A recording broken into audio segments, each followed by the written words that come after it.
ಪತ್ರಕರ್ತ ಸಹೋದರರಿಗೆ ಮೊಟ್ಟ ಮೊದಲಿಗೆ ನನ್ನ ನಮಸ್ಕಾರಗಳನ್ನು ತಿಳಿಸಿ, ಈ ಕ್ಷೇತ್ರದ ನಡೆದಾಡುವ ದೇವರು ಹಾಗೂ ತಮ್ಮ ಅಂತರಾತ್ಮದಿಂದ ಜಗದೋದ್ಧಾರಕ್ಕಾಗಿ ಜನಿಸಿ ಜಗದೋದ್ಧಾರಕ್ಕಾಗಿ ತಮ್ಮ ಜೀವನವನ್ನೇ ಮುಡುಪಾಗಿಟ್ಟಂತ ಪಂಡಿತ ಪುಟ್ಟರಾಜ ಗವಾಯಿಗಳ ಒಂದು ಆಶೀರ್ವಾದವನ್ನು ಪಡ್ಕೊಂಡು ನಮ್ಮ ಕಾರ್ಯಕರ್ತರನ್ನ ಉಳಿಸುವುದು ಹಾಗೂ ಬಿಜೆಪಿಯನ್ನು ಬೆಳೆಸುವ ಕಾರ್ಯಕ್ರಮವನ್ನು ಇಂದಿನಿಂದ ನಾನು ಪ್ರಾರಂಭ ಮಾಡ್ತಾ ಇದ್ದೀನಿ. ನಮ್ಮ ಜಿಲ್ಲೆಯಾದ್ಯಂತ ಏನು ಅಖಂಡ ಧಾರವಾಡ ಜಿಲ್ಲೆ ಇದೆಯಲ್ಲ, ಹಾವೇರಿ ಮತ್ತು ಗದಗ ಧಾರವಾಡ ಜಿಲ್ಲೆಯ ಅಖಂಡ ಧಾರವಾಡ ಜಿಲ್ಲೆಯ ಹಳೆಯ ಅಖಂಡ ಧಾರವಾಡ ಜಿಲ್ಲೆಯ ಬಿಜೆಪಿಯ ಬಲಪಡಿಸೋಕ್ಕೋಸ್ಕರ, ಬಿಜೆಪಿಯ ಕಾರ್ಯಕರ್ತರನ್ನು ಉಳಿಸೋಕ್ಕೋಸ್ಕರ ನಾನು ಈ ಒಂದು ಕಾರ್ಯಕ್ರಮವನ್ನು ಇಂದಿನಿಂದ ಶ್ರೀಯುತ ಪಂಡಿತ್ ಪುಟ್ಟರಾಜ ಗವಾಯಿಗಳ ಆಶೀರ್ವಾದದೊಂದಿಗೆ ಆರಂಭಿಸ್ತಾ ಇದ್ದೇವೆ. ಆಮೇಲೆ ನಾವು ಈ ಪತ್ರಿಕಾಗೋಷ್ಠಿಯನ್ನು ಕರೆದಿರುವ ಉದ್ದೇಶ, ನಿಮಗೆ ಒಂದು ಕಾರ್ಯಕರ್ತರನ್ನ ಉಳಿಸಬೇಕು, ಬಿಜೆಪಿನ ಬೆಳೆಸಬೇಕು ಅನ್ನೋ ಒಂದು ಹಿತದೃಷ್ಟಿಯಿಂದ ನಾನೇನು ಕರೆದಿದ್ದೀನಿ. ಆಮೇಲೆ ಮೊನ್ನೆ ನಡೆದಂಥ ನಮ್ಮ 3 ಉಪಚುನಾವಣೆಗಳಲ್ಲಿ, ಕರ್ನಾಟಕದ 3 ಉಪಚುನಾವಣೆಗಳಲ್ಲಿ ಬಿಜೆಪಿ ಪಕ್ಷಕ್ಕೆ ಹಿನ್ನಡೆಯಾಗಿದೆ. ಅದಕ್ಕೆ ಏನು ನಮ್ಮ ರಾಜ್ಯದ ಬಿಜೆಪಿ ಪಕ್ಷದ ನಾಯಕರಲ್ಲಿ ಸರಿಯಾದ ಒಂದು ಹೊಂದಾಣಿಕೆ ಇಲ್ಲದ ದೃಷ್ಟಿಯಿಂದ ಕಾರ್ಯಕರ್ತರು ಹಾಗೂ ಮತದಾರರು ವಿಚಲಿತಗೊಂಡಿದ್ದಾರೆ. ಆ ಒಂದು ವಿಚಲಿತತನದಿಂದ ನಾವು ಪಕ್ಷವನ್ನ ಹಿನ್ನಡೆಗೊಂಡಿದ್ವಿ. ಅದನ್ನು ಸುಧಾರಣೆ ಮಾಡಬೇಕು. ಪಕ್ಷದ ಹಿರಿಯರು ಹಾಗೂ ರಾಷ್ಟ್ರೀಯ ಹಿರಿಯರು ಸಹ ಇದಕ್ಕೆ ಮಧ್ಯಸ್ಥಿಕೆ ವಹಿಸಿ ಇದನ್ನ ರಾಜ್ಯದ ಒಂದು ಬಿಜೆಪಿ ಪಕ್ಷವನ್ನ ಬಲಪಡಿಸುವಲ್ಲಿ ಅವರು ಮುಂದಾಗಬೇಕು ಅನ್ನೋ ಒಂದೇ ನಮ್ಮ ಕೋರಿಕೆ. ಆಮೇಲೆ ನಮ್ಮ ಕ್ಷೇತ್ರದಲ್ಲಿ ನಾವು ಸಹ ಅದನ್ನ ನಮ್ಮಿಂದ ಕಾರ್ಯಕರ್ತರಿಂದ ಪ್ರಾರಂಭ ಆಗಲಿ ಅನ್ನೋ ನನ್ನ ಒಂದು ದೂರದೃಷ್ಟಿಯ ಒಂದು ಉದ್ದೇಶ ಆಗಿರೋದ್ರಿಂದ ನಾನು ಈ ಒಂದು ಕಾರ್ಯಕ್ರಮಕ್ಕೆ ಇದು ಚಾಲನೆ ನೀಡ್ತಾ ಇದ್ದೀನಿ. ಅದು ನಮ್ಮ ಪಕ್ಷದ ಹಿರಿಯರು ಹಾಗೂ ಎಲ್ಲ ಕಾರ್ಯಕರ್ತರೊಂದಿಗೆ ನಾನು ಇವತ್ತು ಈ ಸುಕ್ಷೇತ್ರದಿಂದ ಪ್ರಾರಂಭ ಮಾಡಬೇಕು ಅನ್ನೋ ಒಂದು ದೃಷ್ಟಿಯಿಂದ ಚಾಲನೆ ಮಾಡಿದ್ದೀನಿ. ಒಂದೇನಂದ್ರೆ, ನಿಮಗೆ ಗೊತ್ತಿರ್ಬೋದು, ನಮ್ಮ ಹಾವೇರಿ ಜಿಲ್ಲೆ ನಮ್ಮ ಮಾನ್ಯ ಮುಖ್ಯಮಂತ್ರಿಗಳ ಅಂತ ಬಸವರಾಜ ಬೊಮ್ಮಾಯಿಯವರ ಪುತ್ರ ಚಿಕ್ಕಸವಣೂರು ಮತಕ್ಷೇತ್ರ, ನಮ್ಮದೇ ಮತಕ್ಷೇತ್ರದಲ್ಲಿ ಮೊನ್ನೆ ಚುನಾವಣೆಗೆ ಸ್ಪರ್ಧೆ ಮಾಡಿದ್ದು. ಉಪಚುನಾವಣೆಯಲ್ಲಿ ಅದು ನಮಗೆ ತುಂಬಲಾರದ ನಷ್ಟ, ಹೀನಾಯವಾಗಿ ಸೋತಿದ್ದೀವಿ. ಆ ಹೀನಾಯವಾಗಿ ಸೋಲಕ್ಕೆ ಏನು ಕಾರಣ ಅನ್ನೋದನ್ನ ಅವರೆಲ್ಲ ಆತ್ಮಾವಲೋಕನ ಮಾಡ್ಕೋಬೇಕಾಗಿತ್ತು, ನಮ್ಮ ನಾಯಕರೆಲ್ಲ. ಆದ್ರೆ ಏನಾಗೈತಿ ಅಂದ್ರೆ, ಆ ಒಂದು ದಿಶೆಯೊಳಗೆ ಆತ್ಮಾವಲೋಕನ ಮಾಡೋದನ್ನು ಬಿಟ್ಟು ಕಾರ್ಯಕರ್ತರನ್ನ, ಮುಖಂಡರನ್ನ ಉಚ್ಚಾಟನೆ ಮಾಡುವ ಒಂದು ಕೆಟ್ಟ ಪ್ರವೃತ್ತಿ ಹಾಗೂ ಒಂದು ಏನಂದ್ರೆ ವೈರತ್ವದ ರಾಜಕಾರಣಕ್ಕೆ ಹೊರಟಿದ್ದಾರೆ. ಇದರಿಂದ ಪಕ್ಷಕ್ಕೆ ಯಾವುದೇ ಒಂದು ಉಪಯೋಗನೂ ಇಲ್ಲ. ಇದರಿಂದ ಪಕ್ಷಕ್ಕೆ ಒಂದು ಡ್ಯಾಮೇಜ್ ಆಗುತ್ತೆ, ಪಕ್ಷದ ಹಿನ್ನಡೆಗೆ ಕಾರಣ ಆಗುತ್ತೆ ಅನ್ನೋ ಒಂದು ಅವರು ಯೋಚನೆ ಮಾಡದೆ ಇಂಥ ನಿರ್ಣಯಗಳನ್ನು ತಗೊಂಡಿದ್ದಾರೆ. ಅದರಿಂದ ಈ ಅವ್ರಿಗೇನು ಲಾಭ ಆಗ್ತಕ್ಕೂ ಗೊತ್ತಿಲ್ಲ, ಆದ್ರೆ ಪಕ್ಷಕ್ಕಂತೂ ಅತೀವ ಒಂದು ಹಾನಿಯಾಗುವುದಂತೂ ನಿಶ್ಚಿತ. ಮೊನ್ನೆ ನಡೆದ ಚುನಾವಣೆಯಲ್ಲಿ ಬಹು ಸಂಖ್ಯೆಯಲ್ಲಿ ಕಾರ್ಯಕರ್ತರನ್ನ ಕಡೆಗಣನೆ ಮಾಡಿದರು.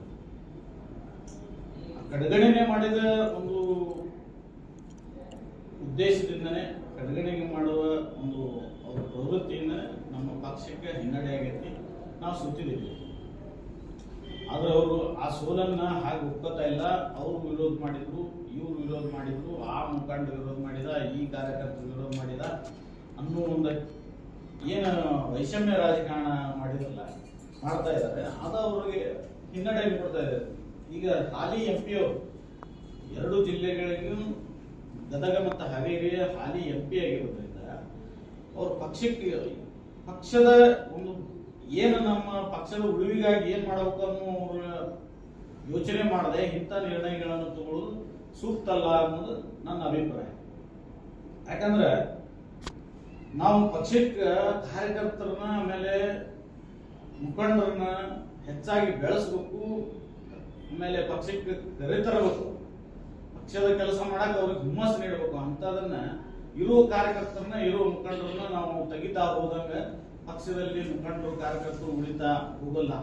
ಏನೇ ಇರಲಿ ನಮ್ಮ ಪಕ್ಷದ ಜಗಳ ಆಮೇಲೆ ಪಕ್ಷದಲ್ಲಿ 3-8 ಸಮಸ್ಯೆಗಳಿರ್ತಾವ, ಅದನ್ನ ಪಕ್ಷದ ಒಂದು ವೇದಿಕೆಯಲ್ಲೇ ಅದನ್ನು ಬಗೆಹರಿಸಿಕೊಂಡು ಪಕ್ಷದ ಒಳಗನೆ ಅದನ್ನ ನಿರ್ಣಯ ಮಾಡಿಕೊಂಡು ನಾವು ಅದನ್ನು ಮುಂದುವರಿಸಿಕೊಂಡು ಹೋದಾಗ ಪಕ್ಷ ಬೆಳಿತೈತಿ, ನಾವು ದೇಶನ ಉಳಿಸ್ತೀವಿ. ಅದನ್ನ ಬಿಟ್ಟು ನಾವು ಎಲ್ಲ ವೈಷಮ್ಯದ ರಾಜಕಾರಣ ಮಾಡ್ತಾ ಹೋದ್ರೆ ನಾವು ಪಕ್ಷನ ಉಳಿಸಕ್ಕಾಗಿಲ್ಲ, ದೇಶನ ರಕ್ಷಣೆ ಮಾಡಕ್ಕಾಗಿಲ್ಲ. ಆ ಒಂದು ದಿಶೆಯೊಳಗ ಸನ್ಮಾನ್ಯ ಮಾಜಿ ಮುಖ್ಯಮಂತ್ರಿಗಳು ಹಾಗೂ ಹಾಲಿ ಸಂಸದರಿಗೆ ನನ್ನ ಮನವಿ ಏನಂದ್ರೆ, ಇಂಥ ಒಂದು ಏನು ಒಂದು ಕೆಟ್ಟ ರಾಜಕಾರಣ ಇದೆ, ಏನಂದ್ರೆ ಇದಕ್ಕೆ ಯಾರೂ ಇದನ್ನ ಇಷ್ಟಪಡ್ತಿಲ್ಲ ನಮ್ಮ ಕ್ಷೇತ್ರದಾಗ. ಅಂತ ಒಂದು ಹೀನ ಒಂದು ಸ್ಥಿತಿಯೊಳಗೆ ಅವರು ರಾಜಕಾರಣ ಮಾಡ್ತಾ ಇದ್ದಾರೆ. ಅದನ್ನೆಲ್ಲ ಬಿಟ್ಟು ಕ್ಷೇತ್ರದ ಒಳತಿ ಹಾಗೂ ರಾಜ್ಯದ ಒಂದು ಹಾಗೂ ದೇಶದ ಒಂದು ಹಿತದೃಷ್ಟಿಯಿಂದ, ಪಕ್ಷದ ಹಿತದೃಷ್ಟಿಯಿಂದ ಅವರು ಇನ್ನು ಮೇಲಾದರೂ ಸುಧಾರಿಸಿ ತಮ್ಮ ನಿಲುವನ್ನ ವೈಷಮ್ಯದ ರಾಜಕಾರಣವನ್ನು ಬಿಟ್ಟು ಸರಿಯಾದ ರೀತಿಯೊಳಗೆ ಈ ಪಕ್ಷದ ಒಂದು ಬಲವರ್ಧನೆಗೆ ಅವರು ಕೆಲಸ ಮಾಡಬೇಕು, ಈ ವೈಷಮ್ಯ ರಾಜಕಾರಣ ಬಿಡಬೇಕು ಅಂತೇಳಿ ತಮ್ಮ ಮೂಲಕ ನಾನು ವಿನಂತಿಸ್ಕೊಳ್ತೀನಿ. ಆಮೇಲೆ ಅವರು ಸೋಲಾಕ ನಾವು ಕಾರಣ ಅಂತ ಹೇಳಿದ್ದಾರೆ. ಸನ್ಮಾನ್ಯ ಮುಖ್ಯಮಂತ್ರಿಗಳು ಏನು ಹೇಳಿದ್ರಂದ್ರೆ, ಅಂದ್ರೆ ಅವರು ಮೌಖಿಕವಾಗಿ ನಮ್ಮ ಜಿಲ್ಲಾಧ್ಯಕ್ಷರಾದಂಥ ಪೂಜಾರ್ ಅವ್ರಿಗೆ ಹೇಳಿದ್ರಂತೆ. ಅವ್ರು ಲಿಂಗರಾಜ್ ಪಾಟೀಲ್ಗೆ ಫೋನ್ ಮಾಡಿ ಹೇಳಿದ್ರು ಅಂತ ನನಗೆ ಮಾಹಿತಿ ಇದೆ. ಅವ್ರಿಗೆ ಹೇಳಿ ಇವ್ರ ಕಡೆಯಿಂದ ಆದೇಶ ಮಾಡಿಸಿದ್ರು. ಯಾವುದೇ ಒಂದು ಪಕ್ಷದ ನಿಯಮಾವಳಿ ಪ್ರಕಾರ ಅದನ್ನ ಉಚ್ಚಾಟನೆ ಮಾಡಿಲ್ಲ. ಯಾವ ಶೋಕಾಸ್ ನೋಟಿಸ್ ಇಲ್ಲ, ಯಾವುದೇ ನಮ್ಗೆ ಲೆಟರ್ ಇಲ್ಲ. ಜಿಲ್ಲಾಧ್ಯಕ್ಷರು ಅವರಿಗೆ ಏನಂದ್ರೆ ಆ ಪಕ್ಷದ ನಿಯಮಾವಳಿಗಳನ್ನ ಮೊದಲು ಅವರು ತಿಳ್ಕೊಂಡು ಆಮೇಲೆ ಇವನ್ನೆಲ್ಲ ಆದೇಶಗಳನ್ನ ಆ ಪಕ್ಷದ ನಡವಳಿಕೆಗಳನ್ನ ಪಾಲನೆ ಮಾಡಬೇಕು ಅಂತ ಅವರಲ್ಲಿ ನನ್ನ ಮನವಿ. ಯಾಕಂದ್ರೆ ಅವರು ನೇರವಾಗಿ ನಮಗೆ ಯಾವುದೇ ನೋಟಿಸ್ ನೀಡಲಾರದೆ ಜಿಲ್ಲಾ ಪತ್ರಕರ್ತರು, ಹಾವೇರಿ ಜಿಲ್ಲಾ ಪತ್ರಕರ್ತರಿಗೆ ಅದನ್ನ ಲೆಟರ್ ಅನ್ನು ಮಾಡಿದ್ದಾರೆ. ಆ ಲೆಟರು ನೀವು ನೋಡ್ಬೋದು. ಯಾಕಂದ್ರೆ ನಮಗೆ ನೋಟಿಸ್ ಇಲ್ಲಾರ್ದೆ ಹಿಂಗೆಲ್ಲ ಮಾಡೋದು, ಆಮೇಲೆ ಆ ಪಕ್ಷದ ನಿಯಮಾವಳಿಗಳನ್ನ ತಿಳ್ಕೊಳ್ಳಾರ್ದೆ ಮಾಡುವಂಥದ್ದು ಅವರ ಸ್ಥಾನಕ್ಕೆ, ಅವರ ಗೌರವಕ್ಕೆ ಅದು ಧಕ್ಕೆ ಬರ್ತದೆ. ಅದಕ್ಕೆ ಅವರ ಸ್ಥಾನಕ್ಕೆ ತಕ್ಕಂತೆ ಅವರು ಕೆಲಸವನ್ನು ನಿರ್ವಹಿಸಲಿ ಅಂತ ಅವರಲ್ಲಿ ಬೇಡ್ಕೊಂತಾನೆ. ಆಮೇಲೆ ಲಿಂಗರಾಜ್ ಪಾಟೀಲ್ ನಮ್ಮ ಶಿಸ್ತು ಸಮಿತಿ ಅಧ್ಯಕ್ಷರು, ರಾಜ್ಯ ಶಿಸ್ತು ಸಮಿತಿ ಅಧ್ಯಕ್ಷರು, ಅವ್ರಿಗಾದ್ರೂ ಇದೆಲ್ಲ ಅರಿವಿಗೆ ಬರಬೇಕಾಗಿತ್ತು. ಈಗ ಪಕ್ಷದಲ್ಲಿ ಏನು ನಿಯಮಾವಳಿಗಳದಾವ ಆ ಪ್ರಕಾರ ಉಚ್ಚಾಟನೆ ಮಾಡೋದ ನಿಯಮಾವಳಿಗಳನ್ನ ನೋಡ್ಕೊಂಡು ಉಚ್ಚಾಟನೆ ಮಾಡಬೇಕಾಗಿತ್ತು. ಇದೆಲ್ಲ ನೋಡೋರಿಗೆ ಆಮೇಲೆ ಕಾರ್ಯಕರ್ತರಿಗೆ ಒಂಥರ ಹಾಸ್ಯಾಸ್ಪದ ಒಂದು ಕೆಲಸ ಆಗೈತಿ. ಹಂಗೆಲ್ಲ ಮಾಡಬಾರ್ದು, ಪಕ್ಷಕ್ಕೆ ತೀವ್ರ ಹಿನ್ನಡೆ ಆಗೈತಿ. ಯಾಕಂದ್ರೆ ಅಧ್ಯಕ್ಷರಾದಂಥವ್ರಿಗೆ ಅದು ಪಕ್ಷದ ನಿಯಮಾವಳಿಗಳು ಗೊತ್ತಿಲ್ಲ ಅಂದಾಗ ಸ್ವಲ್ಪ ಪ್ರಾಬ್ಲಮ್ ಆಗುತ್ತೆ ಪಕ್ಷಕ್ಕೆ. ಅದಕ್ಕೆ ಅವರೆಲ್ಲ ಆ ದಿಶೆಯೊಳಗೆ ತಿಳಿದು ನಾನು ಮಾಡಿದ್ದು ಯಾಕೆ ಮಾಡಿದ್ರಿ ಅಂತಲ್ಲ, ಯಾಕೆ ಮಾಡಿದ್ರಿ ಅನ್ನೋದನ್ನ ಆನ್ಸರ್ ಮಾಡ್ತೇನೆ. ಅದನ್ನ ಮಾಡುವಾಗನೂ ಅವರು ಘನತೆಯನ್ನ ಉಳಿಸ್ಕೊಂಡು ಮಾಡಲಿ ಅನ್ನೋದು ನನ್ನ ಒಂದು ಅಭಿಪ್ರಾಯ. ಆಮೇಲೆ ಉಚ್ಚಾಟನೆ ಮಾಡಿದಕ್ಕೆ ಅದಕ್ಕೆ ಅವರು ಆನ್ಸರ್ ಮಾಡಿದ್ರು. ಏನ್ ಮಾಡಿದ್ರು ಅಂದ್ರೆ ಕೆಲವೊಂದಿಷ್ಟು ಸಣ್ಣ ಪುಟ್ಟ ಏನು ಕಾರಣಗಳನ್ನು ಕೊಟ್ರು. ಏನಂದ್ರೆ, ನಾನು ಏನು ಹೊಸದಾಗಿ ಶಾಸಕರಾದ್ರಲ್ಲ ಮೊನ್ನೆ ಉಪಚುನಾವಣೆಗೆ ಕಾಂಗ್ರೆಸ್ ಅಭ್ಯರ್ಥಿ, ಅವರಿಗೆ ನಾನು ಶುಭಾಶಯ ಕೋರಿದೆ.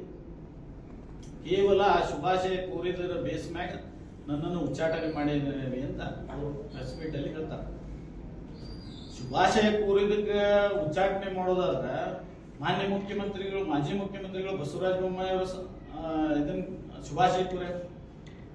ಸಾಕಷ್ಟು ಜನ ಶುಭಾಶಯಕರು ಅಭ್ಯರ್ಥಿಗಳು ಭರತ್ ಬೊಮ್ಮಾಯಿ ಅವರು ಶುಭಾಶಯಕರ, ಆಮೇಲೆ ಕ್ಷೇತ್ರದಾಗ ಬಹಳ ಜನ ಕಾರ್ಯಕರ್ತರು, ಆಮೇಲೆ ಕೆಲವೊಂದು ಅಧಿಕಾರಿ ಹೊಂದಿದಂತ ಎಲ್ಲ ಮುಖಂಡರು, ಬಹಳ ಜನ ಮುಖಂಡರು ಶುಭಾಶಯ ಕೋರ್ಯಾರ.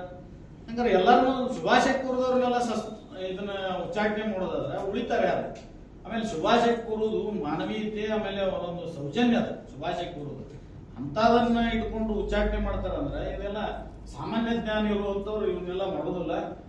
ರಾಜಕೀಯ ದುರುದ್ದೇಶ, ಆಮೇಲೆ ಅವರು ಒಂದು ಮುಂದಿನ 2028ರಲ್ಲಿ ನಾವು ಮರಳಿ ನಾವು ಏನ ಪಕ್ಷದ ಅಭ್ಯರ್ಥಿಯಾಗಲು ನಾವು ಏನ ಇದಕ್ಕೆ ಟಿಕೆಟಿಗೆ ನಾವು ಅಪ್ಲಿಕೇಶನ್ ಹಾಕಿದ್ವಿ,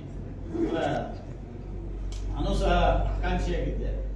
ಆ 28ಕ್ಕೆ ತಮ್ಮ ಮಗನಿಗೆ ನಾವು ಯಾರು ಅಡೆತಡೆ ಆಗ್ಬಾರ್ದು, ಯಾರು ಪಕ್ಷದ ಅಭ್ಯರ್ಥಿಗೆ ಸ್ಪರ್ಧೆ ಮಾಡಬಾರ್ದು ಅನ್ನೋ ಒಂದು ಕೆಟ್ಟ ಉದ್ದೇಶದಿಂದ ಇದನ್ನ ಮಾಡಿದ್ದಾರೆ ಅಂತ ನಾನು ನಮ್ಮಲ್ಲಿ ಈ ಮೂಲಕ ತಿಳಿಸ್ತಾ ಇದ್ದೀನಿ. ಆಮೇಲೆ ಅವ್ರು ಸೋಲಾಕ್ ನಾವು ಕಾರಣ ಅಂತಾರ, ಅವರು ಸೋಲಾಕ ಕಾರಣಗಳನ್ನ ಅವ್ರಿಗೆ ನಾನು ಸರಿಯಾದ ರೀತಿಯೊಳಗೆ ಮನೇನು ಹೇಳೇನಿ, ಕೆಲವೊಂದು ವಿಚಾರನ ಇವತ್ತು ಹೇಳ್ತಾ ಇದ್ದೀನಿ. ಏನಂದ್ರ ಒಂದು ಅವರು ಮಾಡಿರುವಂತ ಏನ ರಾಜಕಾರಣ ಮಾಡ್ಯಾರ. 2008ರಿಂದ ನಮ್ಮ ಕ್ಷೇತ್ರಕ್ಕೆ ಬಂದಾರ ಮಾನ್ಯ ಬಸವರಾಜ ಬೊಮ್ಮಾಯಿ ಅವರು. 2008ರಿಂದ 2013, 18, 23, 24 ಉಪಚುನಾವಣೆಯವರೆಗೂ ಅವರು ಚುನಾವಣೆ ನಮ್ಮ ಕ್ಷೇತ್ರದೊಳಗೆ ಮಾಡ್ಯಾರ. ತಮ್ಮ ಚುನಾವಣೆಯೊಳಗೆ ಯಾವ ರೀತಿ ಕಾರ್ಯಕರ್ತರನ್ನ, ಮುಖಂಡರನ್ನ ನಮ್ಮ ಪಕ್ಷದ ಪರವಾಗಿ ಕೆಲಸ ಮಾಡ್ಕೊಂತಾರ, ಅದೇ ರೀತಿಯೊಳಗೆ ಉಳಿದ ಏನು ಚುನಾವಣೆಗಳು ಬರ್ತಾವ, ಸ್ಥಳೀಯ ಚುನಾವಣೆಗಳು ಹಾಗೂ MLC MP ಗಳು ಬರ್ತಾವು, ಅವಾಗ ಅವರು ಮಾಡೋ ರಾಜಕಾರಣದಿಂದನೇ ಈ ಪಕ್ಷಕ್ಕೆ ಹಿನ್ನಡೆ ಆಗಿದೆ. ಯಾಕಂತ ಹೇಳ್ತಾರೆ, ನಿಮ್ಗೆ ಸ್ಥಳೀಯ ಚುನಾವಣೆ ಒಳಗೆ ಇನ್ನೊಬ್ಬ ಅಭ್ಯರ್ಥಿ ಅಂದ್ರೆ ಪಕ್ಷದ ಅಭ್ಯರ್ಥಿಯನ್ನು ಬಿಟ್ಟು ಇನ್ನೊಬ್ಬ ಅಭ್ಯರ್ಥಿ ಪಕ್ಷೇತರ ಇರ್ಬೋದು, ಇನ್ನೊಂದು ಪಕ್ಷದಲ್ಲಿ ಇರ್ಬೋದು, ಅಂತ ವ್ಯಕ್ತಿ ಇವ್ರು ಬೇಕಾದಂತಂದ್ರೆ ಅವಂಗ ಎಲ್ಲಾ ರೀತಿಯ ಸಹಾಯ ಸಹಕಾರಗಳನ್ನ ಮಾಡಿದ ಸಾಕಷ್ಟು ಉದಾಹರಣೆಗಳು ನಮ್ಗೆ ಗೊತ್ತದವು. ಸಾಕಷ್ಟು ಸಲ ಅದನ್ನ ಮಾಡಿದಾರ, ನಾವು ಪ್ರತಿರೋಧನ ಕೊಟ್ಟೇವಿ.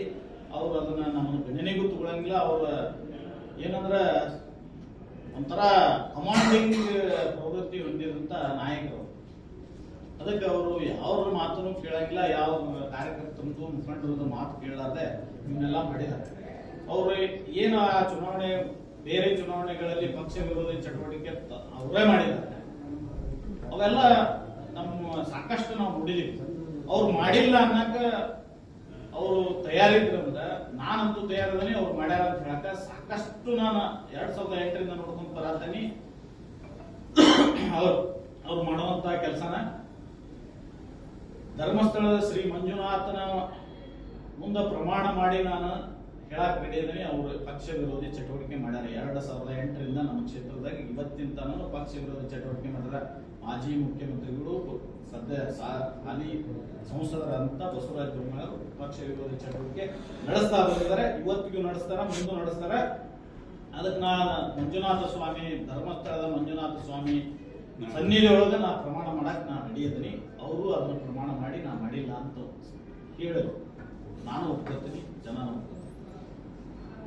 ಆ ಒಂದು ಇದು ಅವ್ರ ಹತ್ರ ಇಲ್ಲ, ನೈತಿಕತೆನೇ ಇಲ್ಲ. ನಮ್ಮನ್ನು ಉಚ್ಚಾಟನೆ ಮಾಡುವಂತ ನೈತಿಕತೆ, ಉಚ್ಚಾಟನೆ ಮಾಡುವಂತ ಹೇಳುವಂತ ನೈತಿಕತೆನೇ ಇಲ್ಲ. ಆದ್ರೂ ಮಾಡಿದ್ದಾರೆ. ಯಾಕಂದ್ರೆ ಅವ್ರಿಗೆ ಹತ್ರ ಅಧಿಕಾರ ಐತಿ, ಅವ್ರು ಮಾಡಿದ್ದಾರೆ. ಇವತ್ತು ಪಾಠ ಕಲಿಸಿದ್ದಾರೆ ಜನ, ನಾಳೆ ಏನು 1 ಲಕ್ಷ ಜನ ಅವ್ರಿಗೆ ಪಾಠ ಕಲಿಸ್ಯಾರ. ನಾಳೆ ಇಡೀ ರಾಜ್ಯದ ಜನನು ಅವ್ರಿಗೆ ಪಾಠ ಕಲಿಸುವಂತ ಸಂದರ್ಭ ಬಂದ್ರು ಬರಬಹುದು. ರಾಜ್ಯ ನಾಯಕರು, ರಾಷ್ಟ್ರ ನಾಯಕರ ಗಮನಕ್ಕೆ ನಾವು ತರ್ತೇವೆ. ಅವರ ನಡವಳಿಕೆ, ಪಕ್ಷದ ಏನು ಅವರು ಕೆಲಸ ಮಾಡ್ತಿದ್ದಾರೆ ಅವನು ಅವ್ರ ಗಮನಕ್ಕೆ ತರ್ತೇವೆ. ನಾಳೆ ಅವ್ರಿಗೂ ಇದು ಸಂದರ್ಭ ಬರ್ತೈತಿ, ಭಾಳ ದಿನ ಹೋಗಂಗಿಲ್ಲ, ಬಂದೇ ಬರ್ತೈತಿ ಅಂತ ಪುಟ್ಟರಾಜಗಳ ಒಂದು ಸನ್ನಿಧಿಯೊಳಗೆ ನಾನು ಹೇಳ್ತಾ ಇದ್ದೀನಿ. ಇನ್ನು ಅವ್ರದ್ದು ಹೆಂಗಿತ್ತಂದ್ರೆ ಯಾವುದೇ ಕಾರ್ಯಕರ್ತರನ್ನ ಅವರು ಲಕ್ಷ್ಯಕ್ಕೆ ತಗೊಂಡಿಲ್ಲ. ಚುನಾವಣೆ ಅವರಾಗ್ಲೇ ಬರಬೇಕು, ಚುನಾವಣೆ ಮಾಡಬೇಕು, ಇಲ್ಲ ಅಂದ್ರೆ ಅವಶ್ಯಕತೆ ಇಲ್ಲ ಅನ್ನೋ ಒಂದು ದೃಷ್ಟಿಯೊಳಗೆ ಅವರು ಚುನಾವಣೆ ಮಾಡಿದರು. ಆಮೇಲೆ ಅವರಿಗೆ ಏನು ನಮ್ಮ ಅಭ್ಯರ್ಥಿ ಭರತ್ ಬೊಮ್ಮಾಯಿ ಇದಾರ ಅವ್ರ ಮ್ಯಾಗ ಹಿಂದೆ ಬಿಟ್ಕಾಯಿನ್ ಹಗರಣದ ಏನೋ ಒಂದು ಕೇಸ್ ದಾಖಲಾಗಿತ್ತು. ಅದು ಓಡಾಡ್ತಾ ಬಂತು ಸಾಮಾಜಿಕ ಜಾಲತಾಣದೊಳಗೆ, ನಮ್ಮ ಕ್ಷೇತ್ರ ತುಂಬಾ ಅದು ಓಡಾಡ್ತಾ ಬಂತು. ಅದು ಅವ್ರಿಗೆ ಹಿನ್ನಡೆಯನ್ನ ಕೊಡ್ತಾ ಬಂತು. ಅದಕ್ಕೆ ಆನ್ಸರ್ ಮಾಡಕ್ ಆಗ್ಲಿಲ್ಲ, ಅವ್ರಿಗೂ ಆಗ್ಲಿಲ್ಲ, ನಮಗೂ ಆಗ್ಲಿಲ್ಲ. ಯಾಕಂದ್ರೆ ಏನ್ ಅದಕ್ಕೆ ಆನ್ಸರ್ ಮಾಡ್ಬೇಕು ಅನ್ನೋದು ಅರ್ಥ ಆಗ್ಲಿಲ್ಲ ಯಾವ ಜನಕ್ಕೂ. ಅದಕ್ಕೆ ಆನ್ಸರ್ ಮಾಡಕ್ ಆಗ್ಲಿಲ್ಲ, ವಿರೋಧ ಪಕ್ಷದವ್ರಿಗೆ ಮಾಡಕ್ ಆಗ್ಲಿಲ್ಲ, ನಮ್ಮ ಯಾವ ಜನಕ್ಕೂ ಮಾಡಕ್ ಆಗ್ಲಿಲ್ಲ. ಅದರೊಳಗೂ ಒಂದು ಹಿನ್ನಡೆ ಕಂಡ್ವಿ. ಆಮೇಲೆ ನಮ್ಮ ಮಾಜಿ ಮುಖ್ಯಮಂತ್ರಿಗಳ ಸಿಡಿ ಹಗರಣದ ಏನೋ ಒಂದು ಸಿಡಿದೊಂದು ಪ್ರಕರಣ ಸ್ಟಾರ್ಟ್ ಆಗುತ್ತೆ ಎಲ್ಲ ಸಾಮಾಜಿಕ ಜಾಲತಾಣದಾಗ. ಆಮೇಲೆ ಇನ್ನೊಂದು ಪತ್ರಿಕೆ ಒಳಗೆ ಲಂಕೇಶನ್ ಯಾವುದೋ ಒಂದು ಪತ್ರಿಕೆ ಒಳಗೆ ಬಂತದ್ದು, ಹೈ ಬೆಂಗಳೂರು. ಅದು ಏನಾಗಿತ್ತು ಅಂದ್ರೆ ಆ ಪತ್ರಿಕೆ ಎಲ್ಲ ಸಾಮಾಜಿಕ ಜಾಲತಾಣಗಳು ಓಡಾಡಕ ನಮ್ಮ ಚುನಾವಣೆ ಒಳಗೆ. ಇವೆಲ್ಲ ಏನಂದ್ರೆ ನಮ್ಮ ಪಕ್ಷದ ಹಿನ್ನಡೆಗೆ, ಆಮೇಲೆ ಅದಕ್ಕೆ ಆನ್ಸರ್ ಮಾಡುವಂತ ಶಕ್ತಿ ಅವರ ಕಾರ್ಯಕರ್ತರ ಹತ್ರ ಅಲ್ಲ, ಆ ಮುಖಂಡರ ಹತ್ರ ಉಳಿಲಿಲ್ಲ. ಅದನ್ನೆಲ್ಲ ಅವಾಯ್ಡ್ ಮಾಡ್ತಾ ಹೋದ್ರು. ಪತ್ರಿಕಾ ಸಹೋದರರು ಅದನ್ನ ಪ್ರಶ್ನೆ ಮಾಡಿದಾಗ ಅದನ್ನ ಅಲ್ಲಗಳದು ಅದ ಏನೇನೋ ಕಾರಣಗಳನ್ನು ಕೊಟ್ಟು ಅದನ್ನ ಮರೆಮಾಚ್ತಾ ಹೋದ್ರು. ಆದ್ರೆ ಏನು ಜನರ ತಲೆಯಾಗ ಅದು ಸಾಮಾಜಿಕ ಜಾಲತಾಣ ಓಡಾಡಕತ್ತು, ಅದು ತೀರಾ ನಮ್ಗೆ ಹಿನ್ನಡೆಯನ್ನು ಕೊಡ್ತು. ಅದು ಕಾಂಗ್ರೆಸ್ನವರಿಗೆ, ನಮ್ಮ ವಿರೋಧ ಪಕ್ಷದವರಿಗೆ ಅದು ಅನುಕೂಲ ಆಗಿತ್ತು, ಈ ಅಪಪ್ರಚಾರಕ್ಕೆ ಅನುಕೂಲ ಮಾಡಿಕೊಟ್ಟಂಗಾಯ್ತು ಅಂತ ಹೊರತು ಯಾವುದೇ ಕಾರ್ಯಕರ್ತರು ಮುಖಂಡರ ಅದರಲ್ಲಿ ಪಾತ್ರನೂ ಇಲ್ಲ. ಆ ಚುನಾವಣೆಯೊಳಗೆ ಇವ್ರ ಇದನ್ನೂ ಇಲ್ಲ. ಅಂದ್ರೆ ಇವ್ರದ್ದು ಯಾವುದೇ ಒಂದು ಹಿನ್ನಡೆ ಆಗಕ್ಕೆ ಪಕ್ಷದ ಮುಖಂಡರು ಕಾರ್ಯಕರ್ತರು ಕಾರಣರಾಗಿಲ್ಲ. ಇಂಥ ಒಂದು ಕೆಲಸ ಆಯ್ತು. ಆಮೇಲೆ ನಮ್ಮ ನಾಯಕರಾದಂಥ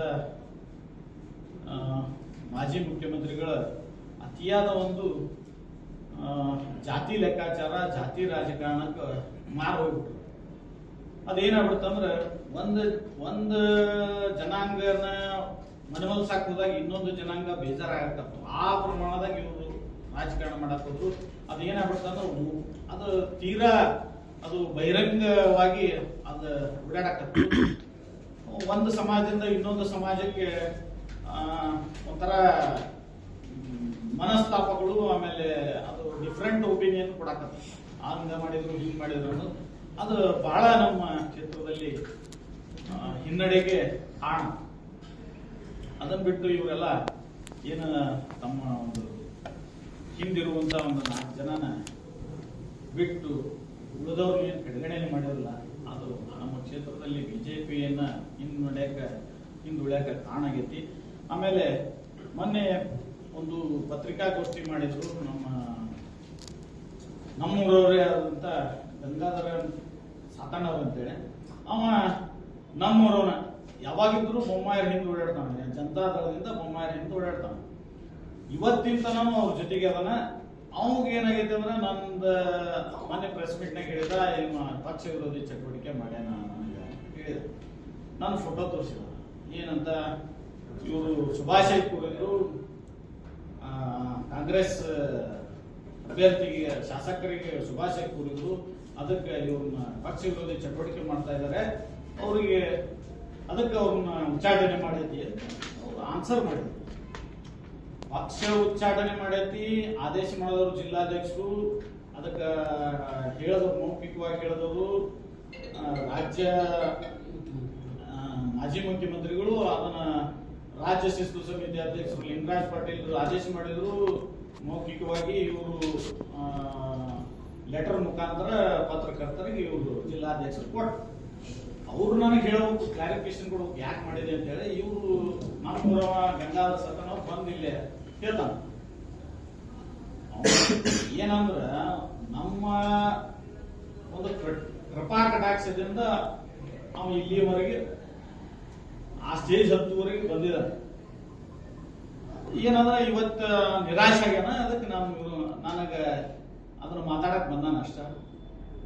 ಇವತ್ತಿಲ್ಲ ನಾಳೆ ಅವನಿಗೆ ಅದು ಅರಿವಾಕತಿ, ಏನ್ ಮಾಡಿದೆ ನಾ ತಪ್ಪು ಅನ್ನೋದು ಅರಿವಾಕತಿ. ಅದಕ್ಕೆ ಆನ್ಸರ್ ಆವತ್ತ ಅವನಿಗೆ ಅದರ ಪರಿಜ್ಞಾನ ಗೊತ್ತಾಕತಿ. ಆಮೇಲೆ ಇನ್ನೊಬ್ಬ ನಮ್ಮ ಸಹೋದರ ಸುಭಾಷ್ ಚವ್ಹಾಣ್ ಅವರು ಸಾಮಾನ್ಯ ಜ್ಞಾನ ಇರೋರು MP ಚುನಾವಣೆಗೆ ಪ್ರಶ್ನೆ ಮಾಡಬಾರದು ಅಂತ ನನಗೆ ಜೋಶಿ ಅವ್ರ ಚುನಾವಣೆಯ ಒಂದು ಪ್ರಕ್ರಿಯೆಯಲ್ಲಿ ನನಗೆ ಪ್ರಶ್ನೆ ಮಾಡಬಾರ್ದಾಗಿತ್ತು ಸಾಮಾನ್ಯ ಜ್ಞಾನ ಇದ್ದಾಗ ಅಂತ ಹೇಳಿದರು. ಏನು ನಮ್ಮ ಸಹೋದರ ಅವರು ಸುಭಾಷ್ ಚವ್ಹಾಣ್ ಅವರು ನಮ್ಮ ರಾಜ್ಯದ OBC ಮೋರ್ಚಾದ ಪ್ರಧಾನ ಕಾರ್ಯದರ್ಶಿಗಳು, ಅವರನ್ನ ತಿಳಿದು ಮಾತನಾಡಬೇಕಾಗಿತ್ತಲ್ಲಿ. ಏನಂದ್ರ MP ಚುನಾವಣೆಯೊಳಗೆ ಏನು ಹಿಂದ 3 ಚುನಾವಣೆನ ಆಗಿದಾವ MP, ಇದು 4ನೇ ಬಾರಿ ಅವರು ಜೋಶಿ ಅವರು 4ನೇ ಬಾರಿ. 3 ಬಾರಿನೂ ನಮ್ಮ ಕ್ಷೇತ್ರದಾಗ 20,000ಕ್ಕಿಂತ ಹೆಚ್ಚು ಮತಗಳ ಅಂತರದಿಂದ ನಾವು ಅವರಿಗೆ ಮತದಾನ ಮಾಡಿದೀವಿ ನಮ್ಮ ಕ್ಷೇತ್ರದಿಂದ, ನಗರ ಕ್ಷೇತ್ರದಿಂದ.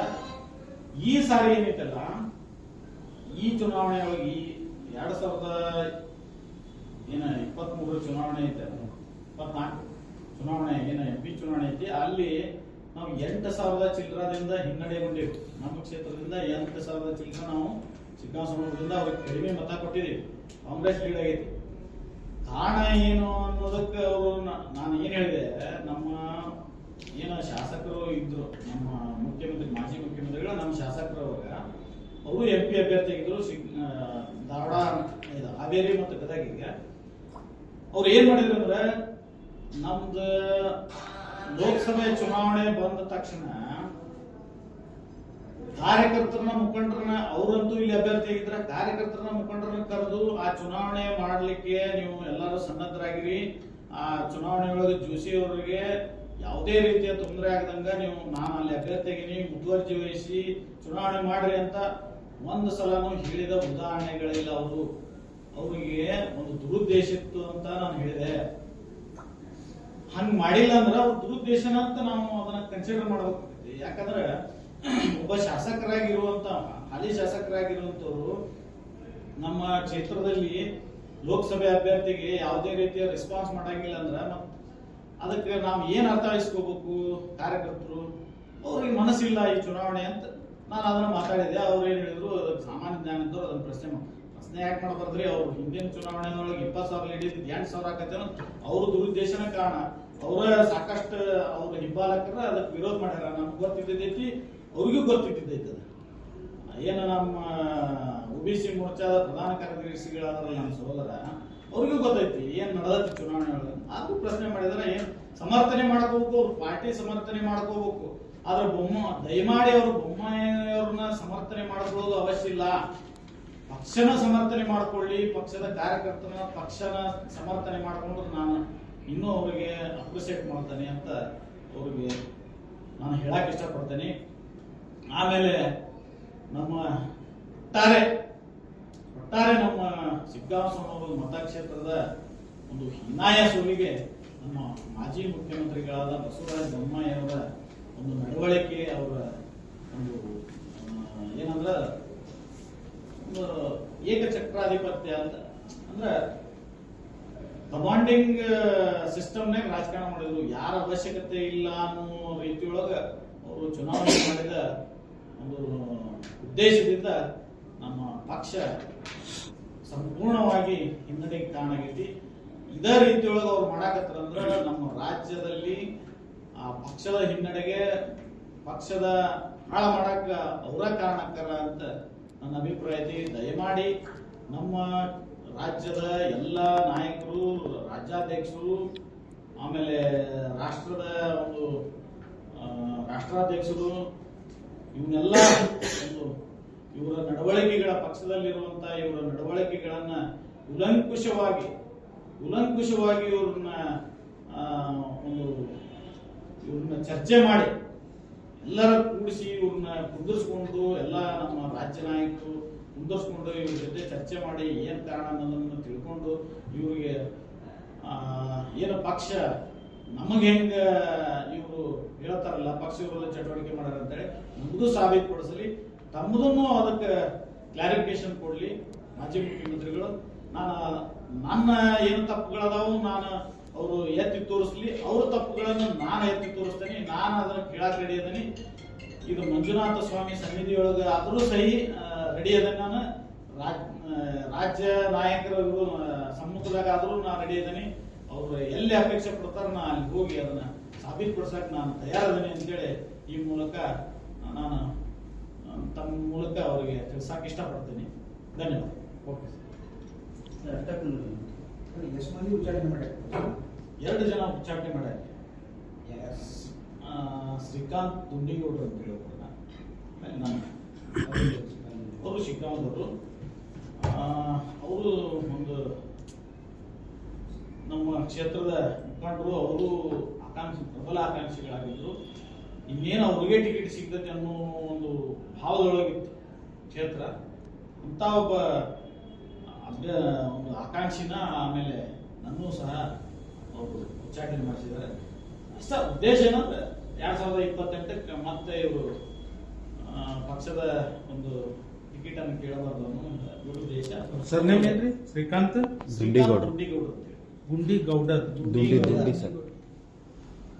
ಏನ್ ಪಕ್ಷ ವಿರೋಧಿ ಚಟುವಟಿಕೆ ಮಾಡ್ತಾರೆ ಸರ್ 2008ರಿಂದ? ಹೇಳಿದ್ನಲ್ರಿ, ನಾನು ಕೇವಲ ಅವ್ರು ಹೇಳ್ತಾ ಇರೋದು ನನಗೆ ಈಗ ಆನ್ಸರ್ ಮಾಡಿದ್ದು, ಅದು ಪತ್ರಕರ್ತರ ಸಮ್ಮುಖದಲ್ಲೇ ಅವ್ರು ಆನ್ಸರ್ ಮಾಡಿದ್ರು.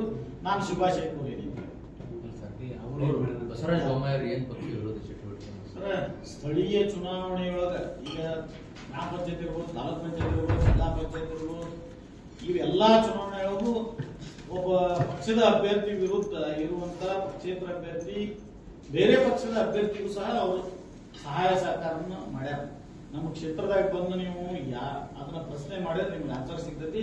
ನಾ ಅದನ್ನ ಎಲ್ಲಿ ಹೇಳಕ್ಕೂ ನಾ ರೆಡಿ. ಸಾಕಷ್ಟು ಮಾಡ್ಯಾರ, ಎಲ್ಲಾ ಚುನಾವಣೆಗಳಿಗೂ ಮಾಡ್ಯಾರ. ಈಗ ನಿಮ್ನ ಉಚ್ಚಾಟನೆ ಮಾಡ್ಯಾರ ಅನ್ನೋ ಕಾರಣಕ್ಕ ಈಗ ಇವೆಲ್ಲ ಹುಳುಕುಗಳನ್ನು ನೀವು ಹೇಳ್ತಾ ಇದ್ದೀರಿ. ಪಕ್ಷದಾಗ ಇದ್ಕೊಂಡನೆ ನೀವು ಹೇಳಲಿಕ್ಕೆ ಅವಕಾಶ ಇತ್ತಲ್ಲ? ಪಕ್ಷದಾಗ ಇದ್ಕೊಂಡು ಸಾಕಷ್ಟು ಸಲ ನಾ ಅಪೋಸ್ ಮಾಡೇನಿ, ವಿರೋಧ ಮಾಡೇನಿ ಅಂತ ಹೇಳಿದೆ. ಆ ವಿರೋಧ ಮಾಡೋದ ಉದ್ದೇಶದಿಂದ ನಮ್ಮನ್ನ ಒಂಥರ ಬಿ ಟೀಮ್ ತರ ನೋಡ್ತಾರೆ. ಯಾವಾಗಿದ್ರು ನಮ್ಮನ್ನ ಬಿ ಟೀಮ್ ತರನೇ ನೋಡ್ತಾರೆ. ಅವಾಗ ಇದ್ಕೊಂಡ ಮಾಡೋದಿಲ್ಲ, ಪ್ರೆಸ್ ಮೀಟ್ ಯಾಕೆ ಮಾಡಿಲ್ಲ ಅಂತ ಸರ್ ನಿಮಗೆ ಹೇಳಿ. ಪ್ರೆಸ್ ಮೀಟ್ ಮಾಡಕ್ ಕಾರಣ ಹೇಳ್ತೇನೆ ನಾನು ಪ್ರೆಸ್ ಮೀಟ್ ಮಾಡೋ ಉದ್ದೇಶನೇ ಇರಲಿಲ್ಲ.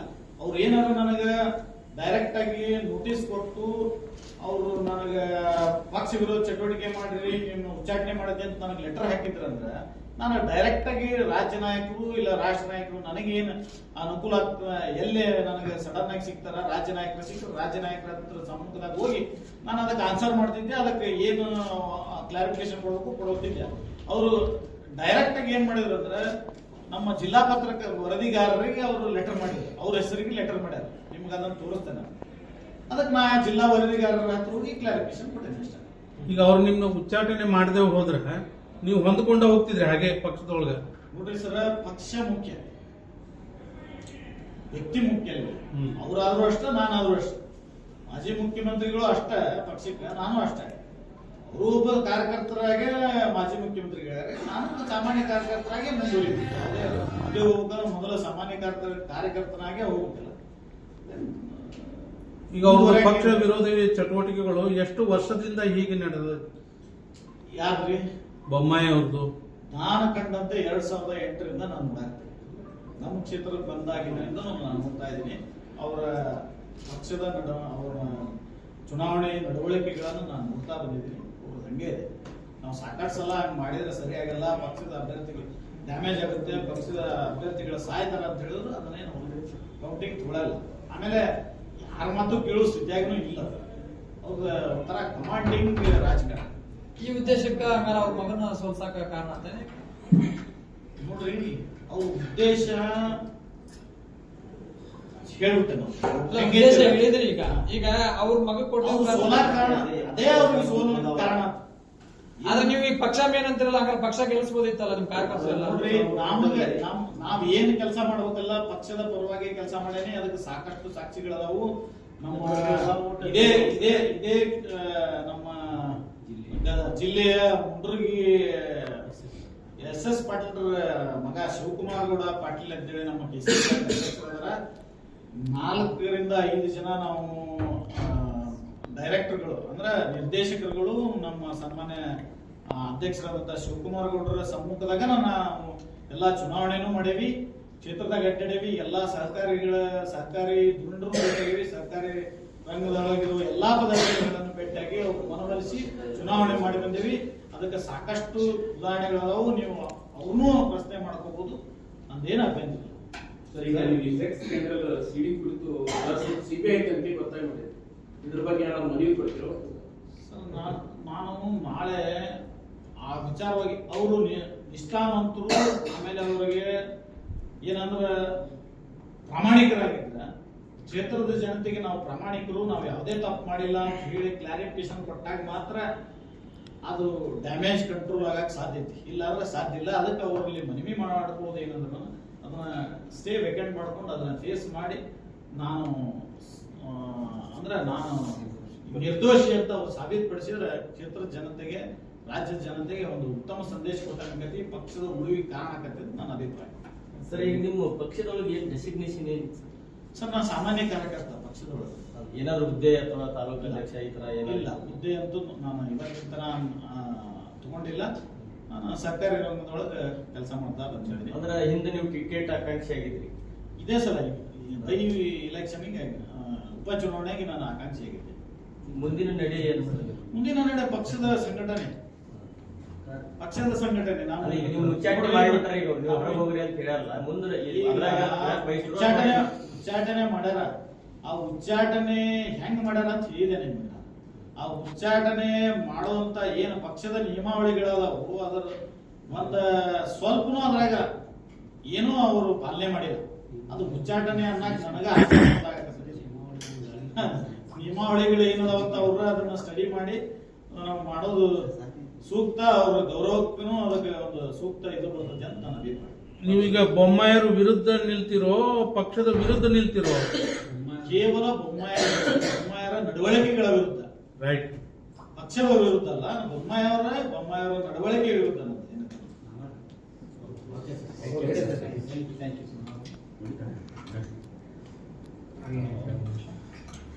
ಸರ್, ಹಾಗೆ